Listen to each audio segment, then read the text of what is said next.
Good morning সবাইকে। আজকে একটু ছোট্ট আবার একটা ভিডিও নিয়ে এলাম।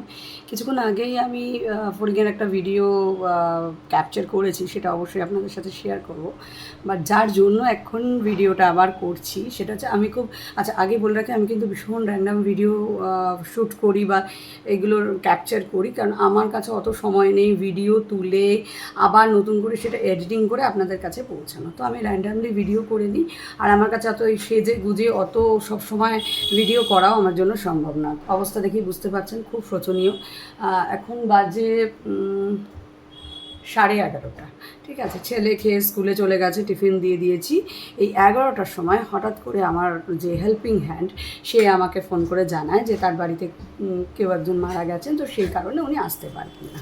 তা আমার কাছে এখন সবথেকে চ্যালেঞ্জিং বিষয় হচ্ছে ফড়িংকে সামলিয়ে ঘরের সমস্ত কাজ করা। তো যাই হোক, ফড়িংকে একটু ব্যস্ত রাখতে হবে, একটা মোটামুটি 40-45 মিনিট ওকে আমাকে ব্যস্ত রাখতে হবে। মানে বাসন মাজতে হবে, ঠিক আছে, ঘর মুছতে হবে, মানে ঘরটাও পরিষ্কার করতে হবে। তো ঘর পরিষ্কার করাটাই মেন কাজ, কারণ ও ঝাড়ু যদি দিই আমি ঘরে, ঝাড়ু নিয়ে টানাটানি করে। আচ্ছা, যদি আমি মোছা লাগাই তো মফ নিয়ে টানাটানি করে। সেই জন্য আমাকে ওকে ব্যস্ত রাখতে হয়েছে। আমি ওকেই দেখছি ও কী করছে।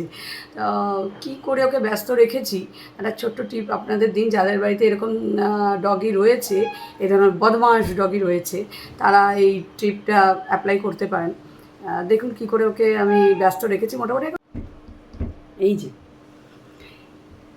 এই হচ্ছে ওর ব্যস্ততার মেন জিনিস, ঠিক আছে। এগুলো আপনি করতে পারেন আপনার বাড়িতে যদি কোনো সময়, সেটা আপনারা করতে পারেন। আমি একটু সামনে থেকে আপনাকে দেখাই। ফড়িং খুব ব্যস্ত, ঠিক আছে, এটাকে নিয়ে খুব ব্যস্ত রয়েছে।